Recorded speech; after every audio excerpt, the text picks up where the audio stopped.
আসসালামু আলাইকুম ওয়া রাহমাতুল্লাহি ওয়া বারাকাতুহু। সম্মানিত ভিউয়ার্স, কেমন আছেন? আশা করি সকলে ভালো আছেন।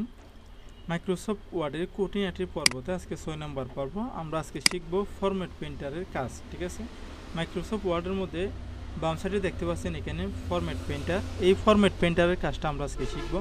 এবার কীভাবে কাজ করা যায়। সাপোজ মনে করুন আমি এখানে আমার সোনার বাংলা এই লেখাটাকে আমি একটু বোল্ড করলাম, বোল্ড করে একটু আন্ডারলাইন করলাম, আন্ডারলাইন করে একটু কালারটা একটু চেঞ্জ করলাম। ঠিক আছে, তো আমি চাচ্ছি যে একটু ইটালিক করলাম।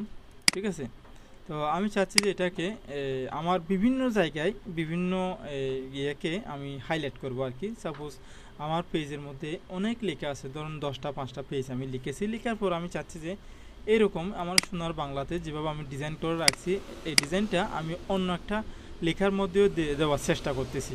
তো হঠাৎ করে প্রত্যেকটি জায়গায় যদি আমি এভাবে ইতালিক করি, আন্ডারলাইন করি এবং এই লেখাটা বোল্ড করি, কালারটা চেঞ্জ করি, অনেকটা সময় দরকার আছে। ঠিক আছে, এখন আমি এটাকে ব্যবহার করে সিলেক্ট করব। সিলেক্ট করে আমি এই জায়গা থেকে ফরম্যাট প্রিন্টারে ক্লিক করব। ফরম্যাট প্রিন্টারে ক্লিক করে আমি সেম পজিশনে আমি চাচ্ছি যে নিচের আমার প্রাণে বাজায় বাসি এটাকেও করব। এভাবে করে ড্র্যাগ করে আমি ছেড়ে দেবো। দেখুন এই সেম পজিশনে উপরে যেরকম আছে সেরকমভাবে আমার প্রাণে বাজায় বাসি এটাকেও সেভাবে করে নিয়েছি। দেখুন আমি চিরদিন তোমার আকাশ এটাকেও সেরকম করতে চাই, হাইলাইট করতে চাই।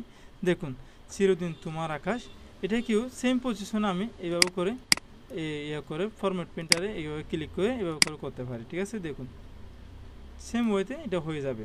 প্রথমে আপনারা সিলেক্ট করে নেবেন, সিলেক্ট করে ফরম্যাট প্রিন্টারে যাবেন, তারপরে এভাবে করে সিলেক্ট করলে এটা অটোমেটিকলি হয়ে যাবে। ঠিক আছে, সম্মানিত ভিউয়ার্স, আজকে আমরা শিখলাম ফরম্যাট প্রিন্টারের কাজ মাইক্রোসফট ওয়ার্ডে খুঁটিনাটি পর্বতে। ঠিক আছে, এইভাবেই আমরা আস্তে আস্তে ধারাবাহিকভাবে টুকিনাকি বিষয়গুলো এখান থেকে আমরা শিখে নিতে পারবো এই পর্বতে। ঠিক আছে, মাইক্রোসফট ওয়ার্ডের টুকিনাকি বিষয়গুলো আমাদের অবশ্যই জেনে রাখা দরকার। ঠিক আছে, এই বিষয়গুলো আমরা অনেক সময় এই অনেক কাজে আমরা এগুলো শর্টকাট বিষয় হিসাবে আমরা ধরে নিতে পারি। আজকে ভিডিও এখানেই শেষ করব। পরিশেষে সবাই এই চ্যানেলটি সাবস্ক্রাইব করবেন এবং চ্যানেলের সাথে থাকবেন। আসসালামু আলাইকুম ওয়া রাহমাতুল্লাহি ওয়া বারাকাতুহু।